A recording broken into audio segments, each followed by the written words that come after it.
के पळनीवेल पद्मश्री 2026।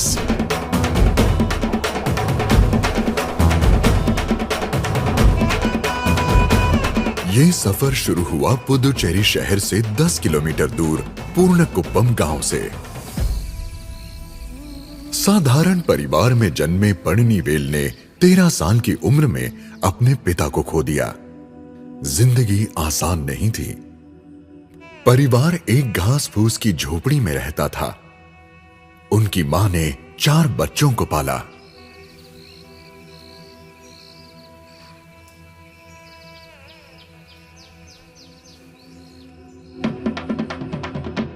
स्थानीय कार्यक्रमों में उन्हें तमिलनाडु की प्राचीन मार्शल आर्ट सिलंबम से परिचय हुआ और वे पूरी तरह उसमें रम गए। उन दिनों गुरु एक बार सिखाते थे और शिष्य को उसे पूर्णता तक साधना होता था। वे तेज धूप में शैडो प्रैक्टिस करते, जिससे उनके हर मूव में निखार आता गया। 7वीं कक्षा के बाद पळनीवेल ने पढ़ाई छोड़ दी और बस क्लीनर की नौकरी शुरू की। उन दिनों बस साफ करने के सिर्फ 3 रुपए मिलते थे, जबकि परिवार चलाने के लिए रोज 10 रुपए चाहिए होते थे। उस मुश्किल समय में एक बोंडा खरीदना भी मुश्किल था। वक्त बहुत कठिन था। कुछ ही समय में पळनीवेल बस ड्राइवर बन गए, लेकिन सिलंबम के प्रति उनका जुनून कभी कम नहीं हुआ। हर मौके पर वे अभ्यास करते रहे। इस कला के प्रति मेरे गहरे लगाव की वजह से काम के दौरान भी जब भी समय मिलता मैं सिलंबम की स्टिक उठाकर अभ्यास करता था। इसी आदत ने मुझे इस कला में आगे बढ़ने का अवसर और आत्मविश्वास दिया।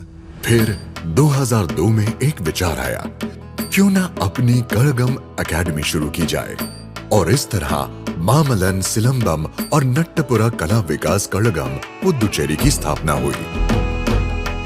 सिलंबम ने ही मेरे जीवन को असली दिशा दी। ड्राइविंग से रोजगार मिलता था और मैं दोनों को साथ लेकर चल रहा था। लेकिन एक समय के बाद मैंने ड्राइविंग छोड़ दी और पूरी तरह इस कला को ही अपना लिया। अधिकांश छात्रों को यहाँ प्रशिक्षण निःशुल्क मिलता है।